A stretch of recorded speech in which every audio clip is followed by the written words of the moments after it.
Indore Lok Sabha seat से भाई यानी बीजेपी के राष्ट्रीय महासचिव कैलाश विजयवर्गीय के नाम के अटकलें सबसे ज्यादा तेज हैं। ऐसे में एमपी न्यूज से खास बातचीत में खुद विजयवर्गीय ने इस बात का बयान दिया और साथ ही इंदौर में जीत दिलाने का दावा भी किया है। देखिए एमपी न्यूज की इस खास पेशकश में। टिकटों की टिकटिक का दौर तेज है। ऐसे में बीजेपी आखिर कब इंदौर का सस्पेंस खत्म करेगी, इसका इंतजार बेसब्री से पूरी मध्य प्रदेश की जनता को है। क्योंकि भोपाल में जैसे देखा गया, कांग्रेस ने बड़ा चेहरा उतारकर बीजेपी के तमाम समीकरण बदल दिए, तो क्या इंदौर में भी ऐसे कुछ संकेत हैं? हमारे साथ बातचीत के लिए फिलहाल मौजूद हैं बीजेपी के राष्ट्रीय महासचिव श्री कैलाश विजयवर्गीय जी। कैलाश जी, बहुत बेसब्री से इंतजार है, आखिर ये सस्पेंस कब खत्म होगा और ये टिकटों की टिकटिक का दौर क्या कोई रणनीति का हिस्सा है? देखिए, भोपाल की जहाँ तक आपने बात की कि भोपाल में एक बड़ा चेहरा आपके लिए हो सकता है, प्रदेश की जनता के लिए नहीं। प्रदेश की जनता ने उनको भुगता है, प्रदेश की जनता ने उनको गड्ढे वाली सड़क के मुख्यमंत्री के रूप में देखा, प्रदेश की जनता ने उनको अंधेरे वाले प्रदेश के रूप में देखा है। और इसलिए वो बड़ा चेहरा, पता नहीं लोग क्यों कह रहे हैं कोई बड़ा चेहरा नहीं, हमारा छोटा सा कार्यकर्ता भोपाल का चुनाव जीतेगा।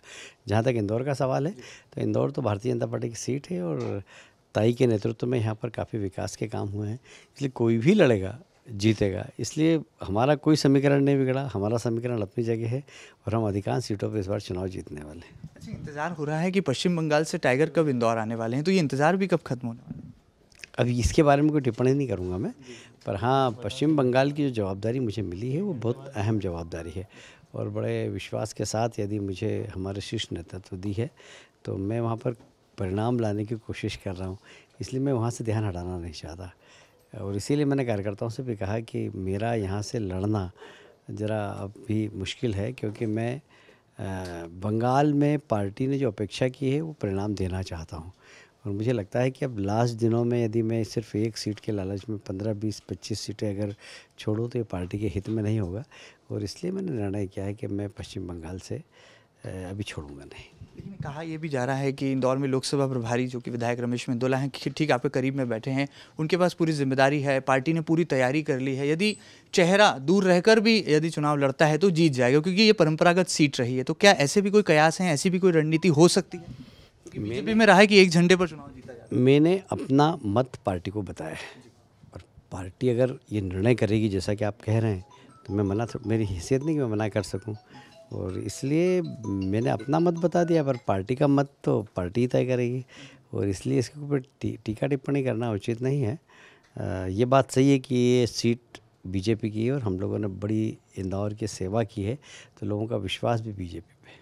कैलाश जी, क्या लगता है मध्य प्रदेश की 29 लोकसभा सीटों की बात करें, हालांकि आप बंगाल के प्रभारी हैं तो वहाँ के होमवर्क ज़्यादा है, लेकिन मध्य प्रदेश से भी आपका गहरा नाता है, क्या आकलन है? सीधे तौर पर क्या लगता है, मध्य प्रदेश में सत्ता परिवर्तन हो गया, कांग्रेस की सत्ता में वापसी हुई, क्या इसका कोई असर होगा लोकसभा चुनाव? लोग ये कयास लगा रहे हैं कि कांग्रेस की सरकार आ गई तो लोकसभा की सीट कम होगी। भाई, कांग्रेस की सरकार आने के बाद उनकी रेपुटेशन क्या है?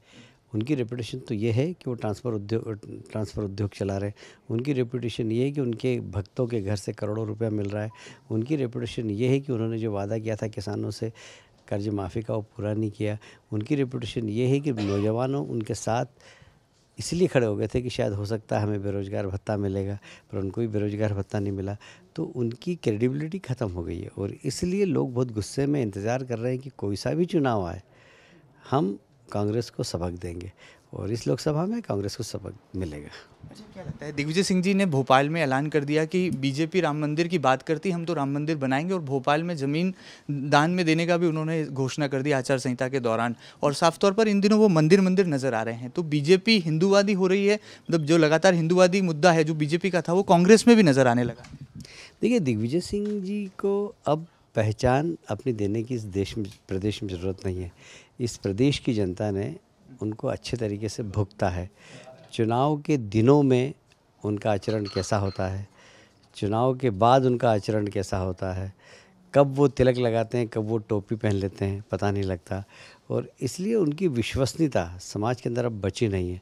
तो मंदिर की बात करें, मस्जिद की बात करें, गुरुद्वारे की बात करें, लोग जानते हैं कि ये सिर्फ जो भी बात कर रहे हैं सिर्फ चुनाव जीतने के लिए कर रहे हैं और इसलिए इसका कोई फ़र्क समाज में नहीं पड़ेगा। अच्छा, एक सवाल था, सीएम के ओएसडी प्रवीण कक्कड़ जी के घर इनकम टैक्स के छापे पड़ते हैं, तमाम चीज़ें बाहर आती हैं, उसके बाद पूर्व केंद्रीय मंत्री कपिल सिब्बल इंदौर आते हैं, हाईकोर्ट में पैरवी करते हैं और आरोप लगाते हैं कि ये पूरी तरह से बदले की राजनीति है। क्या आप इससे ताल्लुक़ रखते हैं, इससे वाकिफ़ हैं आप? नहीं, आखिर आप देखिए कि नगद पैसा बरामद होता है, बहुत सारे दस्तावेज बरामद होते हैं। अब उसके बाद अपने चेहरे पर लगी हुई कालिख को साफ करने के लिए आप सामने वालों को दोष दें, मैं समझता हूँ ये उचित नहीं है। यदि आपने गलती की है तो बताइए ना, आपने ट्रांसफ़र उद्योग चलाया तो बताइए ना। बहुत सारे दस्तावेज तो महेंद्र भाई अभी जनता के बीच में नहीं आए, जब आएंगे तो आपको पता लग जाएगा इनकी किस प्रकार की चर्चाएं हुई है टेलीफोन पे और किस प्रकार की वार्ताएं हुई है। जो मुझे अपने स्तर पर जो पता लगा है बड़े चौंकाने वाले तथ्य हैं।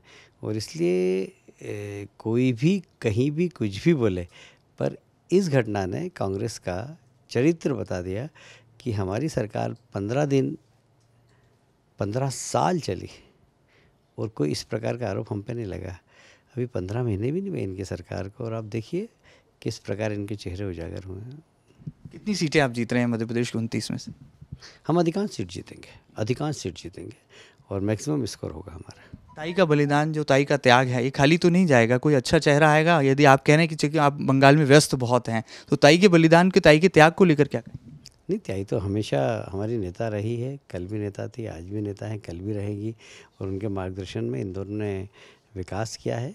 और अभी भी देखिए आप एक कार्यकर्ता की हैसियत से वो सब दूर घूम के, कोई भी उम्मीदवार हो मैं तो काम करूंगी, तो ये बड़ा हृदय और ये भारतीय जनता पार्टी के कार्यकर्ता में ही संभव है और किसी में संभव नहीं। बीजेपी के कार्यकर्ताओं को क्या कहेंगे, क्योंकि वो जब आपकी कोई बात का सुनने का बड़ा बेसब्री से इंतजार करते हैं। अब आप इंदौर आए हैं तो ये भी इंतजार था कि हाथों हाथ ऐलान भी हो जाएगा कि कैलाश जी ही चुनाव लड़ने वाले, क्योंकि ताई को यदि माइनस करें तो भाई बचते हैं। तो क्या लगता है ऐसे में कार्यकर्ताओं को क्या कहेंगे ताकि उनका मनोबल भी बना रहे? देखिए, मीडिया का ये एक तरीके से अनुमान है, ताई भाई दोनों का झगड़ा है और ये सारे देश के अंदर इसकी चर्चा आप लोगों ने चला दी, इंदौर के मीडिया के हमारे बंधुओं ने। पर हमारा कोई झगड़ा नहीं, हम तो हमेशा ताई के लिए खड़े होते हैं और ताई हमारे लिए खड़ी होती है। तो ताई भाई का कोई विवाद नहीं, पहली बात। दूसरी बात, जहाँ तक उम्मीदवार का सवाल है तो ताई हमारी बड़ी नेता है और मैंने तो पहले ही घोषणा की थी कि ताई इस बार फिर चुनाव लड़ेगी और पहले से ज़्यादा वोट से जीतेगी। पर अब परिस्थितियाँ ऐसी हो गई, पार्टी ने एक नियम लगा दिया कि 75 से ऊपर वालों को टिकट नहीं देंगे, तो इसलिए उनको टिकट नहीं मिल रहा है। बाकी वो नेता तो रहेगी, कोई टिकट मिलने से नेता थोड़ी बनता है आदमी। नेता तो आज भी हैं, कल भी हैं, रहेंगी वो। आप चुनाव लड़ेंगे, तैयारी है? मैं चुनाव लड़ाऊंगा, तैयारी है मेरी, बंगाल में। बहुत बड़ी बात यहाँ पर कैलाश विजयवर्गीय, जो कि अक्सर अपने विभाग बयानों के लिए जाने पहचाने जाते हैं, चुनाव लड़ेंगे या नहीं लड़ेंगे इसका फैसला पार्टी को करना है, लेकिन चुनाव लड़ाने के लिए पूरी तरह से तैयार हैं। और बीजेपी की परंपरागत सीट इंदौर पर एक बार फिर कमल खिलाने के लिए पूरी की पूरी बीजेपी लगातार मेहनत कर रही है। फिलहाल कैमरा पर्सन अरुण यादव के साथ महेंद्र सिंह, MP न्यूज़, इंदौर।